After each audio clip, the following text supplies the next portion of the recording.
Street Signs right here on Tuesday on CNBC. We are frequently presented with lists of nations sorted by metrics such as GDP, population, or even military strength.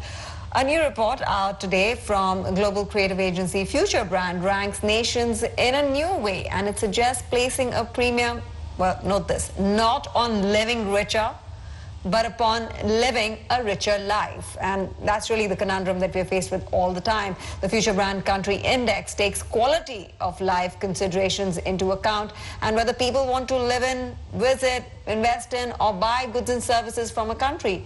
Japan, note this, ranked the highest in the list in a top 5 dominated by Northern Europe.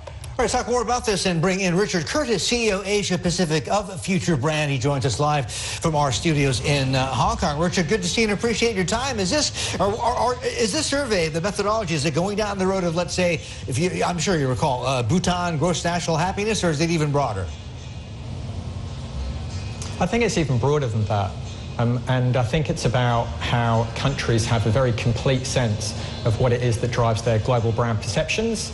Yes, of course, you can over-index on any one dimension, but it's really about understanding the complete package, and that's really what we're looking to explore through this study, and helping countries understand how they can best manage their brands in the way in which they might attract travellers, investors, residents, and more. You know, Japan came out top of the list, right? And I have great sympathy, empathy, and affection for Japan, so I'm glad to see that. Yet at the same time, you know, Fukushima wasn't that long ago, and, you know, some of the reactors still haven't been cleaned up, and it still makes top of the list? Look, no one country is perfect. I mean, countries are very complex things, and so it's very difficult to get all the parts moving together. And it's very much around the perspective that we take. And certainly, from a global perspective, perceptions of Japan are incredibly positive. And I think the more progressive countries like Japan do a very good job of managing their country brand. And so there's a lot that others can learn from their success to date. I think the other thing about Japan is how well they've evolved their country brand beyond, if you think back to the Sony Walkmans and Toyota Land Cruisers of days gone by, to give their country brand much more depth and dimension. And I think something like the Rugby World Cup later this year will again push them further ahead on the global stage.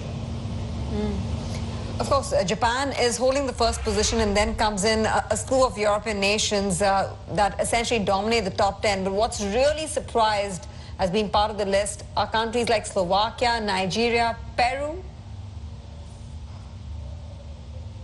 And look, that's a really good pickup. What we've really looked to understand through the country index is a very much more rounded and more unified perspective on what makes successful country brands. And when we look at that more unified perspective, it's not just GDP that triggers success.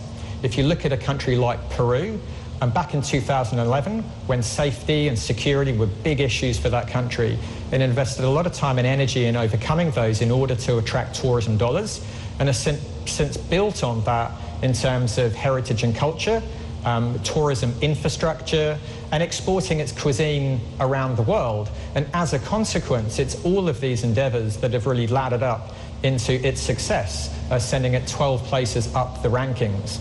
So having that more rounded, that more unified perspective beyond just GDP or beyond just any one dimension is really valuable in terms of how do you best manage your country's brand. Where was India positioned on the list? I couldn't quite go through the entire one.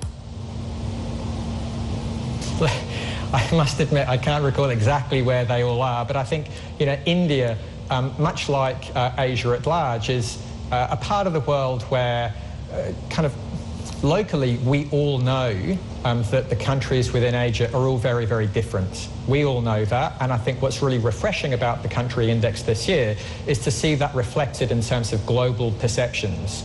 And to see that the world at large recognises the significant difference that set apart countries within Asia.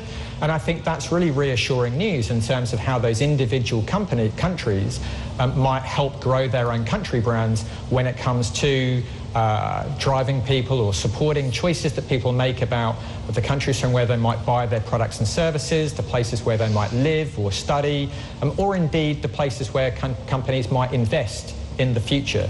So to have that depth and dimension around the understanding of country brands in Asia, I think is a really valuable thing. All right, Richard, we really appreciate your thoughts and your insights on this index. Thanks very much for joining in this morning.